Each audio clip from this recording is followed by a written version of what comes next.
The fall season is coming to a close. The soccer team seasons are already done, and the rest of the sports are coming to a close, which means the winter sports are right around the corner. Basketball starts this week. We'll give you a short preview of that. Lots to talk about this week. Let's get to it. I am Dan Ward, and this is Mason Sports Insider.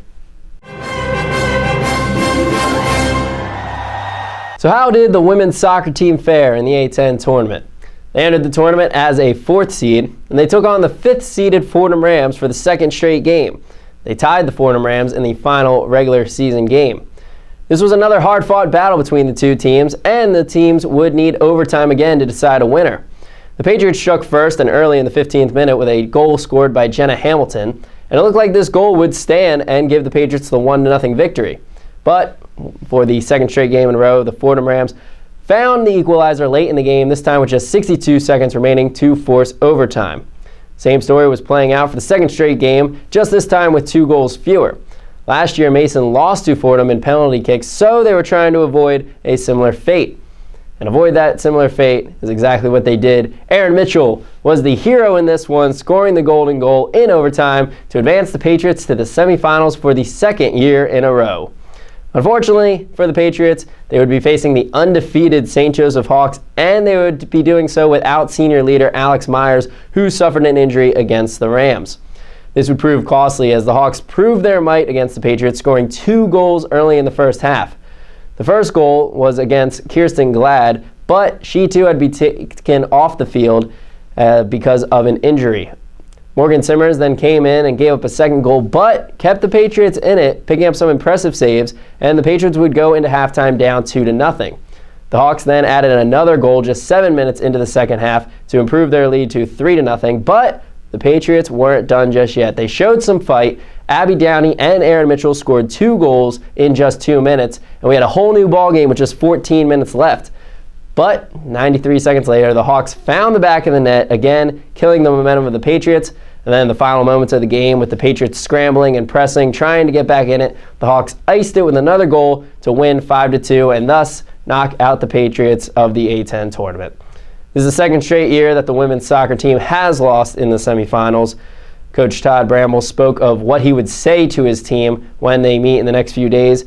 He said, quote, "Just how proud I am of them and how easy it was to coach this group. A lot of teams, when your season ends with a loss, there's a sense of disappointment, but I think this season is going to be different. The game will do a lot for us because we finished the season feeling good about how we played. This program has a bright future. We have a lot of returning players that we're excited about."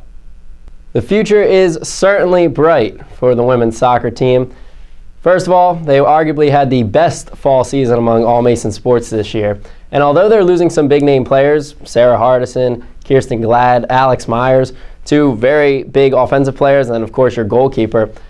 Although they're losing those players, they still have a very talented team and a lot of players that will be able to take their spots. Erin Mitchell showed in the playoffs and this year that she can lead the offense, so they should be all right in that category. The defense stays intact. They'll have more depth next year, which is going to be critical because they've had so many injuries this past year that the fact that they were to have as much success as they did is actually very impressive, and a lot of credit to head coach Todd Bramble and the players, knowing that they're not going to be able to be substituted out very often. They worked their conditioning very well, and hey, 4th place finish overall in the conference, made it to the semifinals.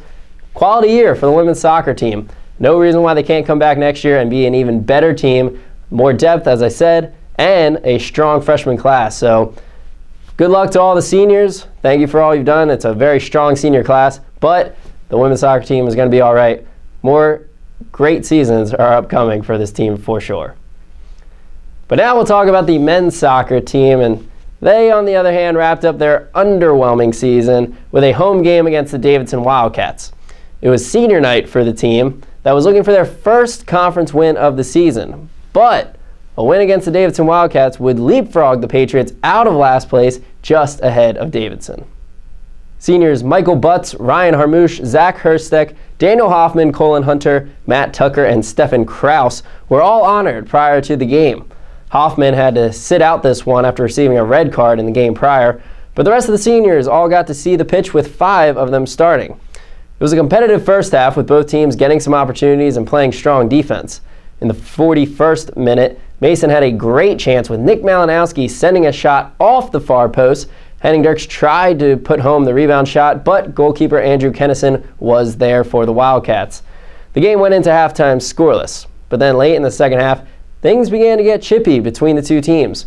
Colin Hunter and E10 leading goal scorer Maxi Pragnell were battling in the Davidson attacking third and exchanged some words and pushes on one another. Right after that, Pragnell was able to draw a foul inside the box to set up a penalty kick. Michael Butts, who had entered the game at halftime for Stephen Kraus, had no chance against Pragnell, who scored his 9th goal of the season.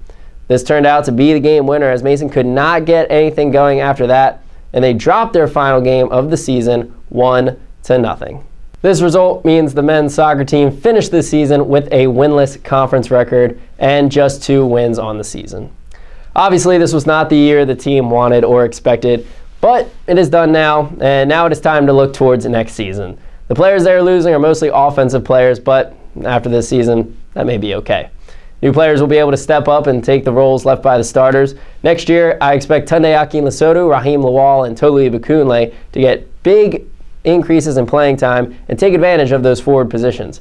Defensively, Gillian Buick will most likely fill the role left by Colin Hunter, and Thomas Lapnis, it's your goalkeeper position at the moment. Now, of course, many things can change, new players coming in and off seasons, who knows what happens, but for now, that's what we expect.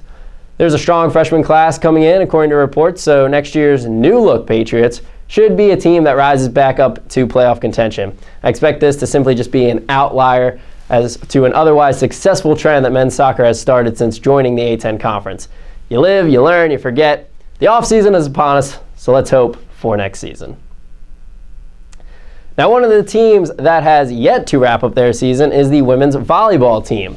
They played 2 road games this week after finishing their home season with 2 straight wins. First, they took on the Fordham Rams. Last time these two teams faced each other, freshman Olivia Fairchild had a career day with 24 kills in a rout to a 3-1 win for Fordham. The team, she did more of the same, picking up 23 kills for the Rams. But would it be enough? Mason came out strong, opening up an 8-5 lead, and they never looked back in the first set, picking up the first set win 25-17. The Pages then turned in the second set, however, with Fordham going on an early 5-1 lead, but this set was a much closer battle than the first. The Rams consistently went on runs, with the Patriots consistently battling back, but ultimately the Rams would close out the set, winning 25-22. So now moving on to the third set, it was more of the same, except this time the Patriots did what the Rams did in the second. Kills by Tiffany Clark, Katrina Santos, and Michaela Wells led the Patriots to a 5-0 run to end the set and take the 2-1 advantage. But as we've seen all season long, the Patriots could not close out the match and instead allowed the Rams to take the fourth set in dominant fashion to force a fifth set. This fifth set was a battle, to say the least. Both teams went on 3-0 runs, but the Patriots were the first to break, committing multiple errors and giving Fordham the 12-7 lead late. But the juniors shined bright for the Patriots at the end of this one, with Jordan Glass picking up 3 kills and the service game of Kelly Schaller forcing the Rams into 5 errors, and the Patriots would win the set 15-12 and the match 3-2. This marks history for the volleyball team, which found itself in the midst of a 3-game winning streak for the first time in exactly 62 months, which is just over 5 years. So impressive stuff from the women's volleyball team. Now, they would try and carry that into a 4-game winning streak, try and carry that success up at Rhode Island. The number 2 team in the conference had other plans and basically took care of business against a less than formidable Patriots team in this match. They swept the match 3-0 by scores of 25-14, 25-16, and 25-16 to clinch the second seed in the playoffs. The Rams have swept 11 of 16 games in their wins, so Mason is just one of those other teams that are forced to face a really good Rams team. Mason simply did not have it in this game, but they will have a chance to end their season with a win on Saturday against revolutionary rival George Washington. The two teams currently have the same conference record, so the winning team will have bragging rights and as having a better season with more conference wins. The game will be in D.C. at 3 p.m. this Saturday. So now moving on to the swimming and diving team. It was a rough weekend for them from a record standpoint, but there were numerous bright spots that came out of the pool. The team hosted a 2-day tri-meet with Towson and Northeastern, but were edged out by the two teams. Despite the losses being added to the team's record. It was a successful weekend for the swimmers. The men's team recorded 21 season best times, and the women's team did even better, recording 31 season best times.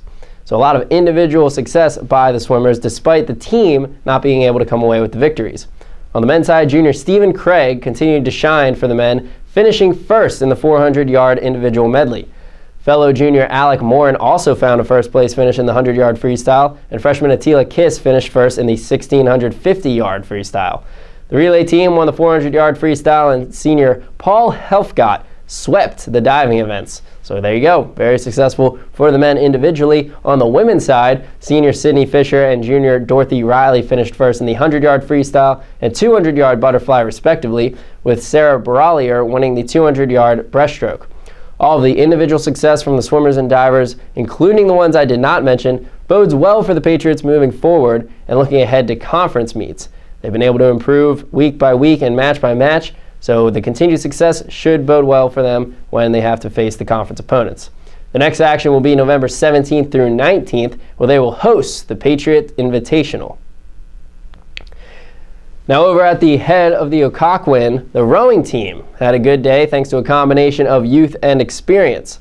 They finished 5th among 31 teams in the varsity 8+ race, but they were the 3rd fastest team among Atlantic 10 teams. Freshman coxswain Shelby Rain guided the 8A boat and gave Mason a mini Revolutionary Rival victory over George Washington. The second boat was guided by sophomore Brittany Rutan and finished in 20th place.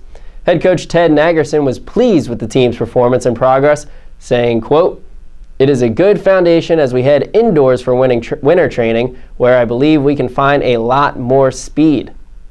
The team will have one final fall event this week where they will compete in the Frostbite in Mercer, New Jersey. Now it's time to talk about what's upcoming, and for you sports fans out there, you know what I'm getting into. The basketball season begins this week.